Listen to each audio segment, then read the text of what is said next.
Jumpa lagi kita Bapak Ibu, Bismillahirrahmanirrahim. Assalamualaikum warahmatullahi wabarakatuh. Paparan kita kali ini Bapak Ibu masih terkait pengelolaan kinerja. Nah, 15 Januari kemarin Bapak Ibu, fitur ini telah tersedia, pengelolaan kinerja kepala sekolah, tentu di PMM ya, di platform Merdeka Mengajar. Nah, baik Bapak Ibu, ini sebagai pengantar bagi Bapak Ibu kepala sekolah dalam rangka merencanakan ya hasil kerja untuk kepala sekolah paling tidak ya 6 bulan ke depan dalam satu semester. Mudah-mudahan ini bisa memberikan pencerahan kepada Bapak dan Ibu. Silakan nanti disimak Bapak Ibu.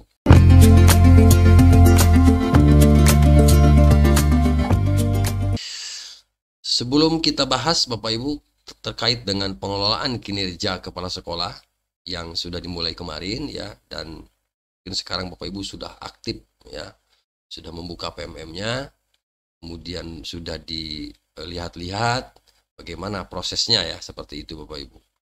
Nah, sebelum ke sana Bapak Ibu, ada 3 tahapan penting dalam pengelolaan kinerja di PMM nih Bapak Ibu. Yang pertama tentu tahap perencanaan, yang kedua adalah tahap pelaksanaan, yang ketiga tahap penilaian. Nah, untuk tahap perencanaan Bapak Ibu, guru fokus ya pada peningkatan kinerja pada salah satu indikator rekomendasi berdasarkan capaian rapor pendidikan yang terintegrasi di PMM. Bapak Ibu, kalau tahap perencanaan ini tentu harus duduk bareng ya antara guru dengan kepala sekolah.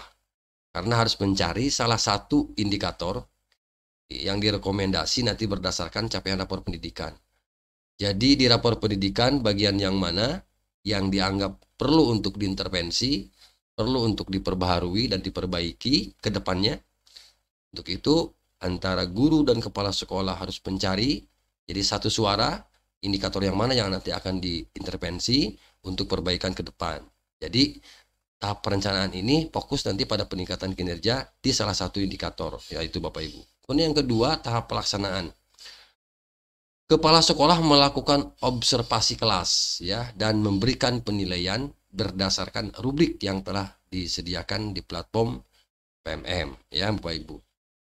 Jadi kepala sekolah harus banyak-banyak nanti turun ke kelas ya, melihat observasi, memberikan penilaian tentu berdasarkan rubrik yang sudah disiapkan nanti di PMM.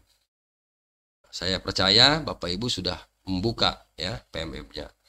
Kecuali bagi kepala sekolah yang sekarang sedang kebingungan ya, sedang bimbang bagaimana ini akun belajar ID-nya nggak bisa dibuka. Kemudian sudah mengajukan ya untuk reset password dan lain-lainnya lah ya ke pusat ya, ke Pusdatin, ternyata responnya juga lambat. Sehingga jangankan memulai ya melihat hasil kerja teman-teman guru yang bersangkutan, kepala sekolah yang tersebut juga tidak bisa membukanya. Nah, ini jika kendala. Mohon ini bagi yang punya kebijakan untuk didengar supaya lebih cepat bagaimana caranya ketika teman-teman guru, teman-teman kepala sekolah ketika ada yang lupa nggak bisa dibuka platform akun belajar ID-nya, mohon segera solusinya yang cepat begitu. Karena ini tidak sedikit, banyak sekali nih Bapak Ibu. Kemudian tahap penilaian, ini kepala sekolah dapat melihat rangkuman. Nah, jadi untuk tahap penilaian yang tahap ketiga, kepala sekolah dapat melihat rangkuman pencapaian guru untuk predikat kinerja yang terintegrasi dengan sistem kinerja dari PKN. Nah, 3 tahap penting ini perlu diketahui Bapak Ibu, karena ini adalah poin penting untuk pengelolaan ya kinerja di PMM. Baik, kita langsung ke slide berikutnya Bapak Ibu. Nah, di sini telah tersedia pengelolaan kinerja kepala sekolah di platform Merdeka Mengajar. Oke. Jadi sebagaimana di konten sebelumnya bahwa untuk kepala sekolah tanggal 15 ya memulai untuk pengelolaan kinerjanya nanti di PMM. Nah, 15 Januari kemarin berarti Bapak Ibu, ini kepala sekolah dapat mengisi dan mengajukan perencanaan kinerja melalui fitur pengelolaan kinerja yang terintegrasi dengan e-kinerja PKN. Oke. Nah, saya pastikan Bapak Ibu sudah bisa dibuka ya belajar ID-nya dan sudah mulai merancang atau mengisi atau mengajukan ya perencanaan kinerjanya. Nah, kini proses pengelolaan kinerja menjadi lebih praktis, relevan, dan berdampak sehingga bukan hanya beban administrasi Anda lebih ringan, tapi Bapak Ibu juga bisa lebih fokus ya dalam meningkatkan kualitas pembelajaran di satuan pendidikan. Lalu apa saja manfaat pengelolaan kinerja di PMM untuk kepala sekolah? Ada 3 Bapak Ibu. Pertama lebih praktis, kedua lebih relevan, dan ketiga lebih berdampak. Mengapa lebih praktis? Karena langsung memiliki opsi perencanaan yang tersedia, ya. Lalu akan disetujui secara otomatis dan disampaikan ke kepala dinas pendidikan. Nah, jadi Bapak Ibu tidak usah pusing nanti memilih opsi mana yang harus diajukan, ya, misalnya disesuaikan dengan rapor pendidikan Bapak Ibu tentu, tetapi sudah tersedia. Di situ banyak pilihan. Kemudian lebih relevan. Mengapa? Karena indikator berasal dari dimensi kepemimpinan pembelajaran berdasarkan rapor pendidikan, seperti yang tadi saya sampaikan. Lalu lebih berdampak. Mengapa? Karena kinerja direncanakan sesuai dengan kebutuhan di satuan pendidikan agar dapat meningkatkan kualitas pembelajaran. Itu Bapak Ibu, ya. Manfaatnya ada 3, praktis, relevan, dan berdampak.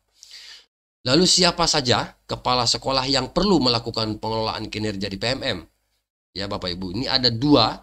Pertama adalah kepala sekolah definitif ASN, tentu dalam binaan pemerintah daerah. Kemudian yang kedua adalah kepala sekolah definitif non-ASN. Sepertinya yang nomor 2 ini adalah sekolah-sekolah teman-teman yang ada di swasta, ya, yang non-ASN. Nah, untuk kepala sekolah definitif ASN, nah, itu sama ya, tanggal 15 sampai tanggal 31 Januari 2024. Jadi ada kesempatan kita 2 minggu Bapak Ibu untuk mengisi pengelolaan kinerja kita di PMM, ya, untuk kepala sekolah. Sama yang non ASN juga begitu, tanggal 15 sampai tanggal 31 Januari 2024. Hanya di sini dibintangi Bapak Ibu untuk yang non ASN, kepala sekolah definitif non ASN, di sini tidak wajib, ya, tapi dianjurkan melakukan pengelolaan kinerja. Nah, itu Bapak Ibu, ya, kepala sekolah yang perlu melakukan pengelolaan kinerja di PMM.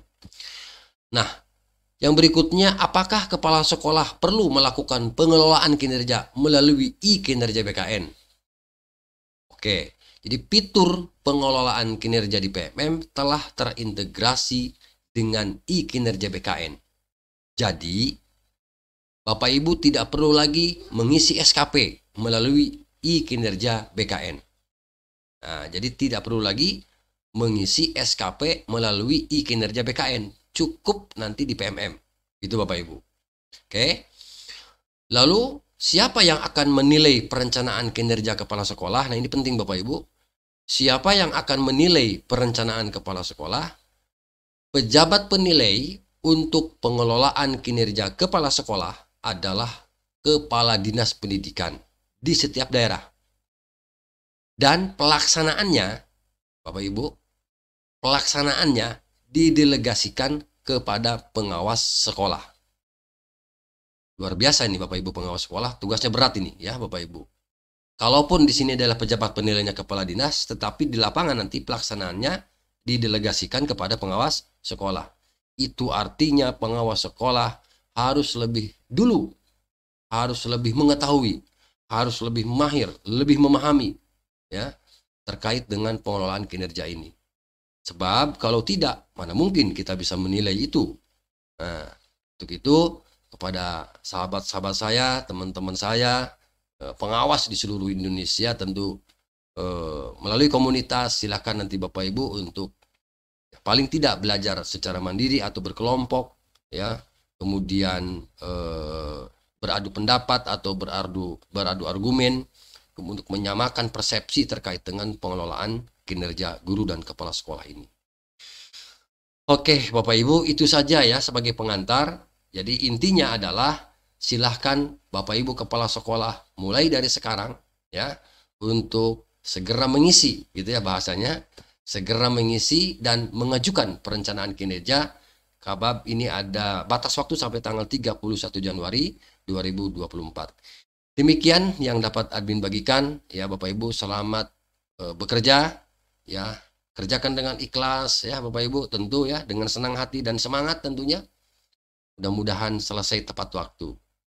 Demikian yang dapat admin sampaikan. Terima kasih. Assalamualaikum warahmatullahi wabarakatuh.